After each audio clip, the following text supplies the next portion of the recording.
A las 2 de la tarde, 10 minutos, continuamos en nuestro lunes de regiones en las tardes del sol, el magazine de la buena energía. Hoy hablamos de los delitos en nuestro país. Ya nos contó el exfiscal pues que están constituidos en el Código Penal, pero muchas veces existen casos que llaman la atención, no solamente de los abogados o de la rama legislativa, sino también de los ciudadanos. El por qué, el tema de la injusticia. Les queremos contar que este fin de semana nuestros compañeros de Telepacífico Noticias prepararon un informe de una mujer empobrecida, una mujer trans en Buenaventura, que fue víctima, según ella y su defensa, de un delito puesto siendo inocente. Aquí les presentamos el caso y ya con nuestro invitado analizaremos qué ha pasado. Ella es Andrea Burgos, una conocida influencer transexual de Buenaventura, quien fue condenada como reo ausente en noviembre del 2024 por el supuesto delito de porte ilegal de arma de fuego, conducta que asegura Andrea no cometió. ¿Quién va a querer recordar el peor día de su vida? Nadie va a querer recordarlo. Estoy acá pagando 10 años sin derecho a nada. ¿Por qué? Por un mal procedimiento. Entonces al revivir de nuevo eso, me trae muchos recuerdos y entonces como que vuelvo de nuevo como que a ese mismo tiempo. Que yo cada que vi un policía me da miedo. Durante los hechos que ocurrieron en el 2019 en medio de un velorio en el barrio La Inmaculada, en el puerto bonaerense, la Burgos, como es conocida, fue requerida por un grupo de policías para una requisa. Dice que sin entender lo que ocurría, fue llevada hasta una estación de policía. Yo sé que la culpa mía es no saber derecho en ese tiempo. Me gritó el policía que me cogió, esa ya bien me acuerdo, con usted me ganó un permiso. En este caso, a Andrea Burgos lo que le estaban señalando era que iban a implantarle un arma de fuego y efectivamente fue lo que hicieron y le consignaron en ese informe que Andrea Burgos tenía una escopeta. O más bien, lo que señalaron específicamente en este informe era que Andrea Burgos supuestamente había lanzado, cuando vio a la policía, una escopeta. Además de la presunta irregularidad en los cargos que se le imputaban, el proceso no se habría cumplido debidamente. Fue dejada en libertad horas después tras esa detención y luego, aunque vinculada a la investigación, no hubo medidas restrictivas y viajó a varios países. Sin embargo, este proceso continúa a espaldas de la Burgos porque nunca más fue notificada de que el proceso estaba avanzando. Y no hay excusas porque en todo el expediente quedaron consignadas 2 direcciones donde podían contactar a la Burgos. Hoy la Burgos permanece aquí, en la cárcel Villahermosa de Cali, en uno de los patios para la comunidad LGTBIQ+. Recientemente fue interpuesta una acción de tutela ante la Corte Constitucional para que se pueda revisar su caso y se pueda llegar a una posible nulidad. Bueno, doctor Sánchez, ahí está claro el caso de la Burgos. En este caso, usted, como abogado penalista, ¿qué considera usted respecto de qué debe hacer un ciudadano cuando considera que su captura es ilegal, como en este caso? Bueno, debemos tener en cuenta que el procedimiento de captura es la primera audiencia que se hace el trámite de legalidad ante un juez de control de garantías. Y en esa primera oportunidad, en esa audiencia preliminar, podemos discutir esas circunstancias de modo, tiempo y lugar en que se produjo la captura. Si usted avisora que lo capturaron, usted no portaba un arma y le están colocando un arma, como se dice aquí, pues es el momento para discutirlo en la legalización de captura. Como abogado, desde ese momento sembraría la posibilidad de discusión hasta sede de juicio oral, porque muy seguramente lo van a vincular. Y en el delito de fabricación, tráfico, porte o tenencia de armas de fuego, la costumbre es que el capturado se le encontró el arma a un lado, que la arrojó cuando venía la policía, la arrojó a un techo. Y ese es el informe de policía de captura en flagrancia del cual se tiene que defender en esa oportunidad, que es la legalización de captura. De ahí puede sobrevenir que la captura se convierta en ilegal y se compulse copia a los captores, en este caso a la Policía de Vigilancia y Control, para que sean investigados, porque aquí estarían incurriendo en una conducta. En este evento, ellos serían los delincuentes y no la persona que fue capturada. Doc, ahí es donde uno, como ciudadano del común, ¿cierto? Y sin saberse al pie de la letra del Código Penal en nuestro país, se pregunta sobre, entonces, realmente cuando un delito en nuestro país es carcelable o excarcelable, porque uno podría decir como ciudadano, voy a ponerme en el lugar de cualquier televidente de mi familia que esté ahí al otro lado, y uno diría, pero si a esta persona le encontraron un arma aparentemente puesta, pero no hay, por ejemplo, antecedentes que digan que ella ha sido agresora de alguien o ha cometido algún delito, o no hay nada como prueba que certifique o garantice que ella iba a incurrir en un asesinato o una agresión contra alguien con dicha arma, pues uno podría decir, puede ser un delito excarcelable en el caso de llegar a determinarse como delito. ¿En qué momento un caso como este uno dice, sí, tiene que ir a la cárcel o no, no tiene que ir a la cárcel? Efectivamente, estamos encuadrándonos en el delito de fabricación, tráfico, porte o tenencia de armas de fuego.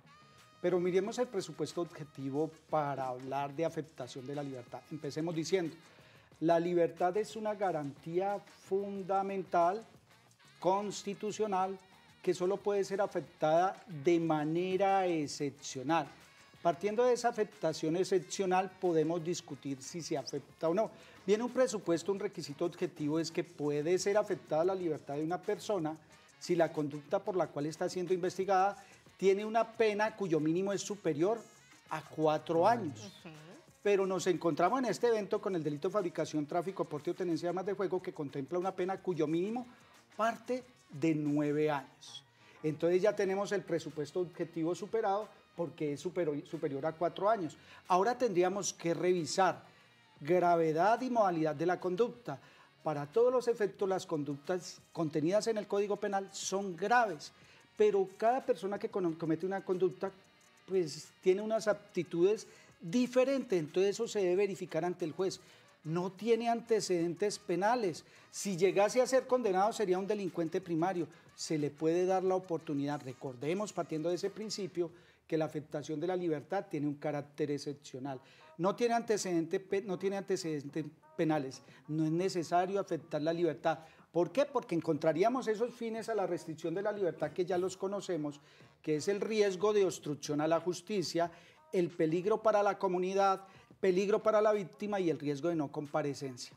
Entonces, este delito contra, en este caso, la seguridad pública, como lo es el delito de fabricación, tráfico, porte o tenencia de armas de fuego, afecta un interés general que es la seguridad pública. Entonces, tendríamos un fin para restringirla, peligro para la sociedad, porque es la seguridad pública. Y con cualquiera de esos fines que acreditemos, se puede solicitar. Procede la detención preventiva como medida de aseguramiento. Abogado, hablemos de preguntas rápidas para respuestas rápidas que pueden surgir en la cotidianidad. La primera, y que me ha llamado toda la vida la atención, es si en Colombia es lo mismo robarse una moneda que robarse un carro. Porque pasa que muchas personas, volvemos a un caso que fue muy famoso en Colombia, un señor que se robó un caldo de cocina y entonces fue a la cárcel. Y muchas otras personas que todos los días la pasan robando teléfonos celulares, las capturan, luego no hay una denuncia, entonces terminan en la calle. ¿Es lo mismo robarse una cosa pequeña o robarse una cosa grande en este país? Empecemos diciendo entonces que el hurto se encuentra contenido por allá en 3 artículos del Código Penal. Hurto simple, hurto calificado y hurto agravado. El hurto puede ser hurto calificado o el hurto puede ser hurto calificado y agravado. Si el hurto es simple... Simple es, pongamos un ejemplo.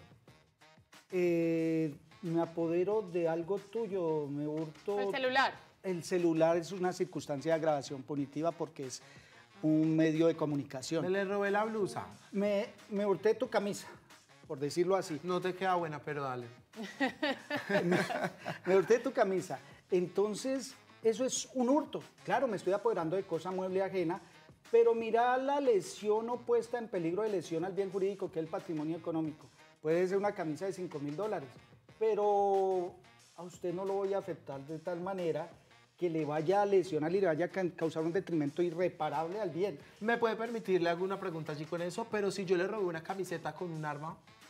Ya se vuelve un concurso de conductas punibles. Ah, bueno, no, pero eso está muy enredado. Esperemos. Sígame explicando lo otro primero. Al decirte que tu camiseta costaba $5.000, por la cuantía se va aumentando la gravedad. Ok. O sea, sí es diferente robarse una moneda a robarse un carro. Porque el delito de hurto es un delito contra el patrimonio económico y según la afectación al patrimonio de la persona de la víctima, así se va agravando la situación. Qué bien, qué buena explicación. Entonces, el hurto calificado tiene prohibiciones especiales y entre ellas no hay beneficios ni subrogados. Es decir, que posiblemente se quedará privado de la libertad. El hurto agravado solo, también si reparás, se extingue la persecución penal y se acabó. ¿Y agravado? Pongamos un ejemplo de agravado. Con destreza sobre las cosas. El que te cosquillea y te quita la billetera, hurto agravado. El que se mete a un establecimiento de comercio y saca la cosa y se la mete en el bolsillo y sale. El señor del caldo. Hurto agravado. Él podría reparar y obtener la extinción de la persecución penal porque era un hurto agravado. ¿Sí me entiendes? Esos delitos contra el patrimonio económico permiten la reparación y con la reparación el beneficio en cuanto a la pena. Hay algo importantísimo, discúlpenme porque se me queda esto en el tintero, es importante.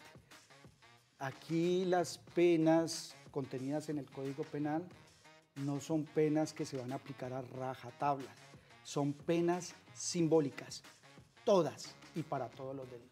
Qué buena aclaración. Otra cosa que llama mucho la atención, a mí me ha llamado mucho la atención que, por ejemplo, no sé, tú me estás robando a mí, llega la policía, te vieron que me estaban robando, te llevan, pero si yo no denuncio, no pasa nada, pero es que la policía vio que tú me estabas robando.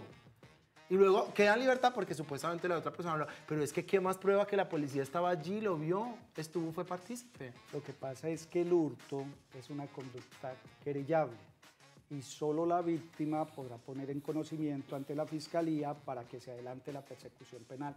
Y si usted como víctima no tiene interés, los policías no lo van a tener porque no fueron víctimas. Claro. Entonces, recae solo sobre usted colocar en conocimiento eso ante la fiscalía. Tiene que ser directamente la persona. Hay un caso que a mí me llama mucho la atención y son los delitos de carácter sexual o de violencias basadas en género, que creo que es muy frecuente en nuestro país, infortunadísimamente, y es que, por ejemplo, una mujer pone una denuncia de que fue agredida por su pareja o por su expareja o por el papá de sus hijos, X o Y, no, pues no pasa nada. ¿Cierto? Lo dejan ahí y no hay pruebas conozco muchos casos, Doc. Conozco y hemos tenido testimonios de muchas personas. Esto es infortunado y doloroso y como mujer lo debo decir, no debería de pasar eso. Y entonces puso 1, 2, 3 veces la denuncia y no, esto todavía no tiene un carácter tal o todavía no está tipificado como tal hasta que, ¡pum!, feminicidio. Y entonces resulta que la mujer había estado reportando ante las autoridades una vez y otra vez y otra vez, y entonces era la medida de alejamiento que claramente el agresor puede cumplirla o no, ¿cierto? Porque igual está en libertad, y se termina esto muchas veces en un asesinato, en un feminicidio. ¿Qué pasa en estos casos de delitos sexuales? Bueno, aquí me combinaste dos tipos de delitos. De violencias basadas en género. Violencia, y en este caso lo llevamos al tema de violencia intrafamiliar basada en género. El delito de violencia intrafamiliar es uno de los delitos que hoy en día tiene, mira, cuando tengo la posibilidad de estar en URI, llegan 15 casos capturados en el día, de los cuales 6 aproximadamente son de violencia intrafamiliar. Hoy en día es un delito que está saturando las cárceles, los establecimientos de reclusión. ¿Por qué? Porque el delito de violencia intrafamiliar, cuando la víctima es una mujer, posiblemente pueda ser un delito que tenga circunstancias de género, pero toca acreditarlas. Y por regla general se le va a afectar la libertad a esa persona que es la presunta víctima. Es la regla general, porque los delitos de género tienen especial protección. Y lo que dice, sí puede suceder y sucedió mucho, pero hoy en día es muy difícil que una persona que tenga un contexto de violencia donde la víctima sea una mujer sea dejada en libertad una vez sea colocada a disposición. Eso es pan de todos los días, quiero decirle, Doc. Y le digo porque uno escucha los casos, porque uno los ve en las noticias, porque, o sea, eso suena muy bien desde cómo es el Código Penal y desde cómo lo rige la ley, cómo debería de funcionar. Pero de ahí a que eso sea realmente lo que está pasando, hay muchas mujeres que son violentadas, ponen sus denuncias y uno sigue escuchando que denunció 1, que denunció 2, que denunció 3 veces hasta que fue brutalmente agredida o hasta que fue asesinada. Esa no es la regla general, es la regla excepcional. La verdad es que la justicia frente a temas de violencia intrafamiliar y violencia de género está extremadamente operativa. Extremadamente. Lo que pasa es que los casos son muchos. Te digo, en un día pueden ser 6 de 15 que se presenten. Entonces, es mucho y sí se está logrando el objetivo, podría decírtelo con seguridad. ¿Cuándo se considera feminicidio o no, Doc? Cuando la víctima es una mujer y se mata por el hecho de ser mujer o por circunstancias de género, porque puede ser una persona que sea un travesti, ella se cree mujer y la mataron por ese hecho. Entonces no solamente está limitado al género femenino, sino a la circunstancia, a la identidad de género. O de pronto una legítima defensa podría ser también. Para hablar de feminicidio en legítima defensa. No, que se maten en legítima defensa, podría ser también. Pero es que la legítima defensa es un eximente de responsabilidad totalmente ajeno a la conducta. El feminicidio puede tener, diría yo, no podría llevarse a una legítima defensa porque el que mata a una mujer por el hecho de ser mujer lo hace con un dolo directo. En la legítima defensa la persona inicialmente es víctima de una agresión injusta y al defenderse termina convirtiéndose en victimario, que es diferente. Puede darse un caso, ¿no? Que una mujer llegue con un revólver a robarte y cuando te dispare para matarte se encasquilla el arma, entonces tú sacas y te disparas primero. Nace la pregunta, ¿la mataste por el hecho de ser mujer o por defender tu bien jurídicamente? Por eso, legítima defensa. Legítima defensa, pero no sería un feminicidio, sería un homicidio. Ok, Doc, rápidamente preguntas que nuestros televidentes tienen en esta tarde, a las 2:26 dicen buenas tardes. Nosotros tenemos un hermano que recibió la domiciliaria y por salir a lugares cercanos le notificaron que incurrió en falta de espacio que tenía, haciendo proceso para condicional. ¿Ahora puede perder él el derecho a la solicitud? Bueno.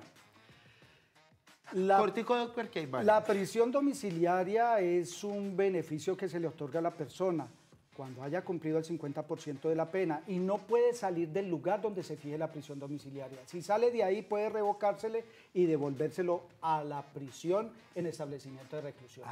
Y si va a solicitar la libertad condicional, usted va a tener en cuenta esos incumplimientos y posiblemente se la van a negar. Claro, nada de que voy donde el vecino, voy a la tienda de la esquina, no, señor. No. Así es. Por aquí dice una televidente. Una pregunta. Si la persona que está privada de la libertad, una persona que está privada de la libertad porque supuestamente no se presentó, ya que a él nunca le llegó la notificación de presentarse, y está acusado de feminicidio, que no es así, dice la televidente, sino violencia intrafamiliar, ¿debe estar encerrado probando que no le llegó la notificación? El tema de notificación es un tema de garantías fundamentales, debido proceso y derecho de defensa.